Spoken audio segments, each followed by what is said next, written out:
Uh, the Cardinals, I think, were the first to report. Of course, obviously they are. Their fans probably take pride in that somehow, that they're the first group of players to get to work down in sunny Florida. Um, we've touched a little bit on the Red Sox before with their spring training, their personnel moves and or lack thereof. I guess I'll just put a very simple question to each of you. What are you watching for as the spring training begins to get off the ground? I want to know what they're going to do with the rotation because they got a lot of arms.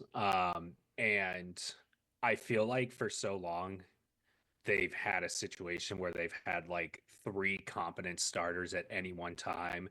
And then the fourth starter is just a bulk innings guy. And then it's a bullpen game. So it's like after 3 years of doing that, don't you want to just do a six-man rotation since you presumably have at least six competent arms? I mean, that's squeezing out like Patrick Sandoval. Um, but I'm very curious to see how they manage the rotation because to me, it's like just stretch it out, like just use as many guys as possible. It works for the Dodgers. I just, I'm worried that they're going to get a little cute, and it's like don't upend anyone's development track. Don't start doing the bullpen game thing. Like you finally have a solid stable of six rotation arms. Just use them all. Use a six-man rotation, please. That's my number one thing. Yeah, for me, it's uh, which of the top two prospects makes the opening day roster. If either of them do, I want to see, like, there's been so much buzz about Christian Campbell. Does he go out and truly earn a spot on the opening day roster as the starting second baseman, or is he just all right and starts the year in AAA and we get Vaughn Grissom? And then what happens if Vaughn Grissom plays well, right? But or is it Roman Anthony who plays? And this, I mean, it could totally happen that he plays so well that you have to put him on the roster. I mean, that's what Rafaela did last year, right? And if that happens, what's the domino effect? Because I think probably the best version of the Red Sox is to have sit down Rafaela as like a super utility guy, like a Kike Hernandez, not as an everyday player. Um, and that would, if Roman Anthony makes the team, then you foreseeably have Roman Anthony, Wilyer Abreu, and Jaron Duran as your outfielders, and then Rafaela as your super utility. And I just think that makes the Red Sox much better. Um, but yeah, just which one of those two guys, if either earn a spot on the roster, and then also just who emerges as the closer. I think people are sort of assuming it's going to be Aroldis Chapman or Liam Hendriks, and maybe that's the case. But I think there are a lot of guys who, they could push for that spot, whether it's Luis Guerrero, Justin Slaten, maybe even Garrett Whitlock, health depending. I think Luis Guerrero is the most interesting one, given that he was developed as a closer and showed well in his limited opportunities last year. I just think that would be big for them if someone other than Hendricks and Chapman emerges as a viable closer to start the season, because then the bullpen can slot into place in guys in much better roles instead of having to play some guys in higher leverage innings when they shouldn't. So those are the two spots for me. You see Vaughn Grissom put on 20 pounds. Did Oh, he, good everyone always puts pounds or on the 20 fat? pounds of muscle. Yeah. Yeah, that 20 pounds that really could go either way. But that's the big Vaughn Grissom talker.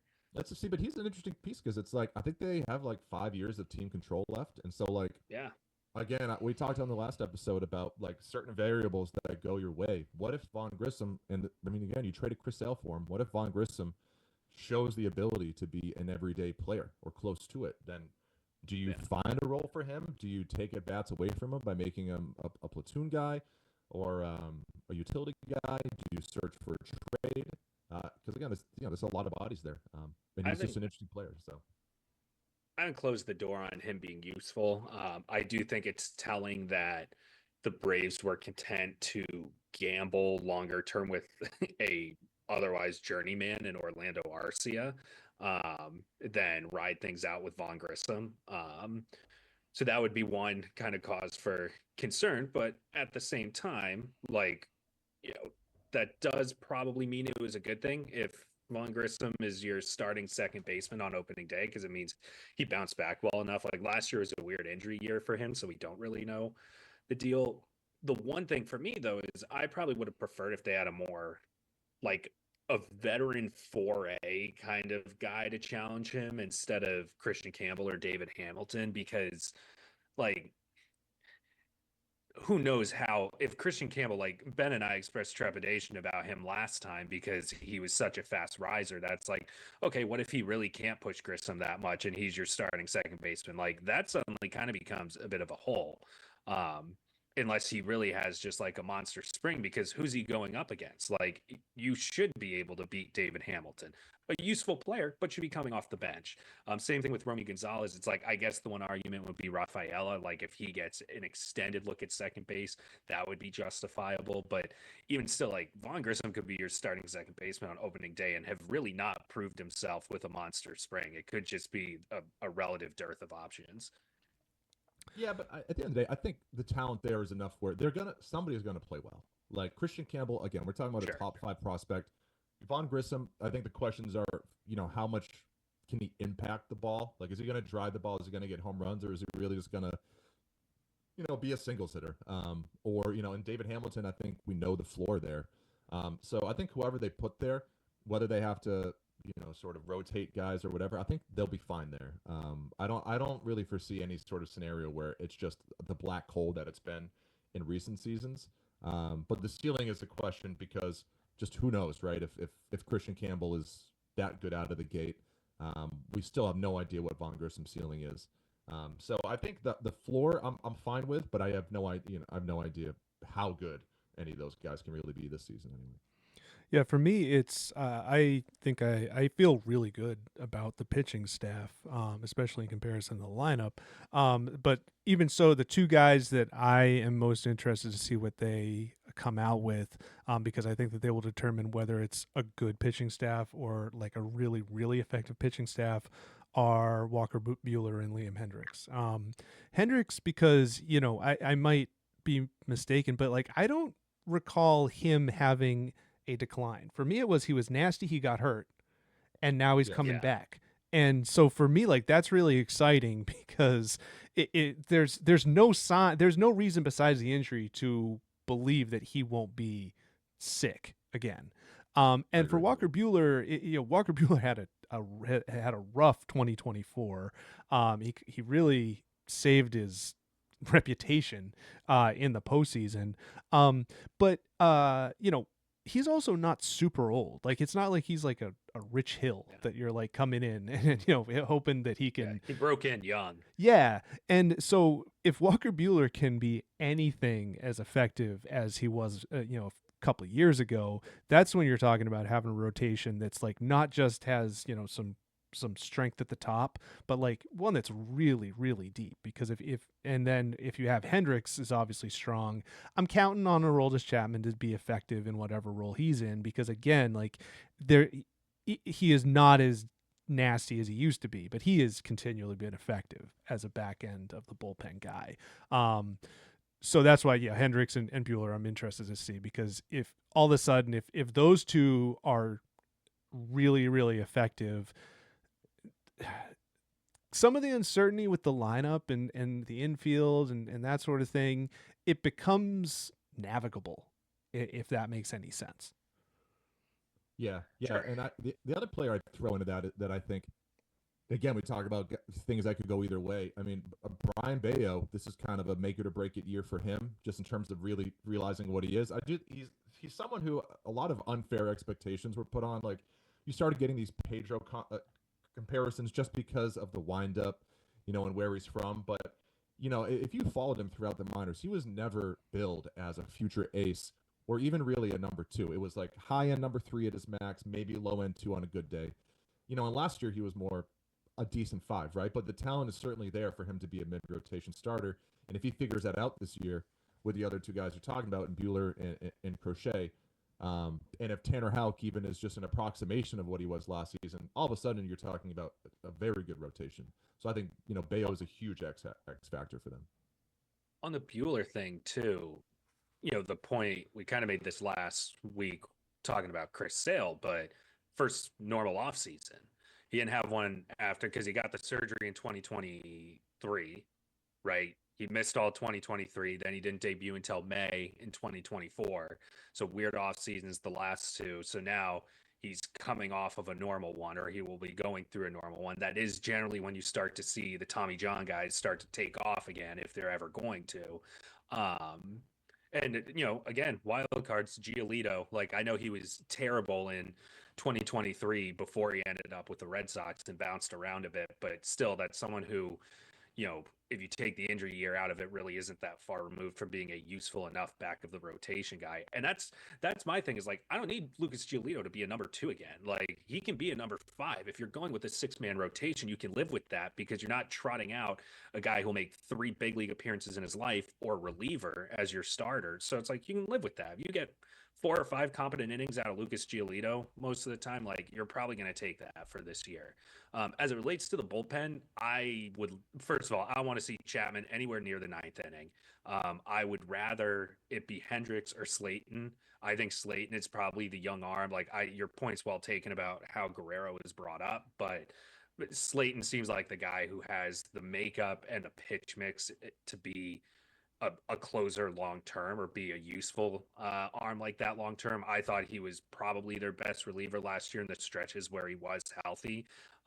So I think if he becomes like your 8th inning guy, if he's your bridge to Hendricks, I think that's probably a good role for him. And then you use Chapman a little bit more situationally or in the 7th. But I don't want Aroldis Chapman getting save opportunities. Yeah, the only bummer about this rotation, it's not a bad thing. It's just they're at least on paper they're so deep that it might halt or impede some of the development of some of the intriguing guys they have in the minors. I mean, I know they're not sexy names, but Quinn Priester is an interesting player. I mean, he's someone who it wasn't long ago that he was highly regarded prospect for the Pirates, and not every guy comes. Look, we're seeing it right now with Brian Bayo, right? Like he hasn't quite rounded into form yet.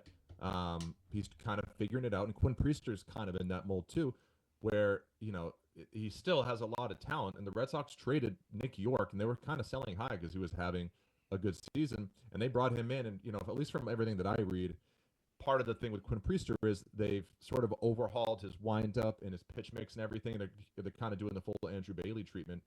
And if that clicks, I mean, you don't trade someone like Nick York, who wasn't a perfect prospect, but he was a top 10 prospect. You don't trade someone like that for a starter and just on a flyer, and maybe he can start, maybe he can. I mean, they clearly believe in Quinn Priester to some degree. But the question is, like, is he even going to get opportunities this season, or is he going to be in the minors the whole time? And that's, similar case with Richard Fitz, who showed well at the end of last season. Then I look at someone like Hunter Dobbins, who not many people are talking about, but, on most prospect rankings, he's ahead of Richard Fitz. And he's the highest ranked pitcher on most prospect rankings for the Red Sox, other than Luis Perales. And he's been in Worcester, like he's knocking on the door of being ready, but is he going to get an opportunity this season with the depth of the rotation? Probably not. And then you get into the question of, do you put these guys in the bullpen for a while until a spot opens up? Again, it's a good problem to have, but it just might be that, we're not going to get a look at some of these younger pitchers for a while. Cool. Anything to add on the Red Sox side? Your rebuttal, Logan? Oh, not much of a rebuttal there. I'm largely in agreement. Yeah. How about I'll throw a question out real quick. Who, other than the top guys, Anthony, Meyer, and Campbell, I don't know how in the weeds you guys are on the prospects, but is there anyone in particular that you're the most interested in following or hearing about throughout spring training? If Priester counts, it probably would have been Priester. I thought they should have given him more of a look last year, but like the Pirates are a pitching factory. They don't re-sign any of them, but they sure can pump out pitchers. So a guy who is that regarded in their system, once the season was lost last year, I thought they should have taken a really good look at him. But that's someone that, like, Walker Buehler, if he has a good year, he's probably gone. If Giolito has a good year, he's probably gone. And then you're right back to where you were before. So it's like, there's still a level of, you need to know what your in-house options are. Like, you can pretty much set your watch with how Bayo and Crawford, but you also, like, you're not going to try and make Whitlock a starter anymore. They've learned at that point. So it's like, well, who are your rotation depth options there? So that's someone who I really think they need to take a good look for. No, outside of, when you say like who are the top guys, there's like 6 or 7 prospects that I think Red Sox and Red Sox fans are pretending like are top guys. On honestly, the guy who he's not a prospect, but I am kind of watching as like a young player is Bayo. Because one thing I've been surprised at is if once you get outside of like the Red Sox echo chamber, the way that Bayo is considered on like a national league wide scale is nowhere near where like the Red Sox Tell circle, you he is. presents him as. Like they present him as like, Yeah. oh, this guy's a future ace. This guy's like he's the next Pedro, as you mentioned. And it was really interesting because like I was reading a lot of like preseason expectations, and the one that I read, I believe it was in The Athletic and somewhere else, they had the rotation, and both of them had him fighting for a spot in the rotation, like as like a fourth or a fifth. And I just thought that that was very interesting because again, like if you watch the games here, you're given the impression that this guy is like, oh, he's a stud, this guy. And so that's why I'm interested to watch him, like from a, I know that you were asking more from like the prospect standpoint, who are you not watching, but I'm thinking more from like the big league standpoint, a guy who is not up there, even though if you only watch the Red Sox broadcasts, you think that he's up there, but for the most part, he's not considered up there. Yeah, definitely. I would say he's got to be automatic for the rotation, but I will say I don't think it would take much this year for Alex Cora to pull him and try somebody else given the depth that they have. My choice is gonna go in the weeds a little bit. I don't know if any of you guys have heard of Conrad Kaysen rather. He's an 8th round pick last year, so this is his first year. So really knocking on the door to the big leagues. No, listen, hold on. His name's Conrad Kaysen. He was an 8th round pick last year. He's 16th on Sox Prospect, which is a pretty good debut spot for an 8th round pick. He's a two-way guy, so he's a pitcher and he's a shortstop. Oh. And that he is going to play both. They've said it. He said it. They're going to have him do both. So I just think that's interesting. Like, what does he look like in spring training? What is some of the buzz that comes out from scouts? Does he show enough to maybe keep going with that into the season, or is it like no? He's one or the other. Just an interesting wild card guy that I'm going to follow. If he was down to like ranked in the low 30s or 40s, I wouldn't really care. But the fact that he's as high as 16, ahead of Luis Guerrero and a lot of these other guys, it's an interesting player. I'm just curious to see how he does in his first spring training. Where'd you say he was drafted out of, or did you know? I think out of high school. Let me see real quick. So he's 18. So he was drafted out of high school. He's from Georgia.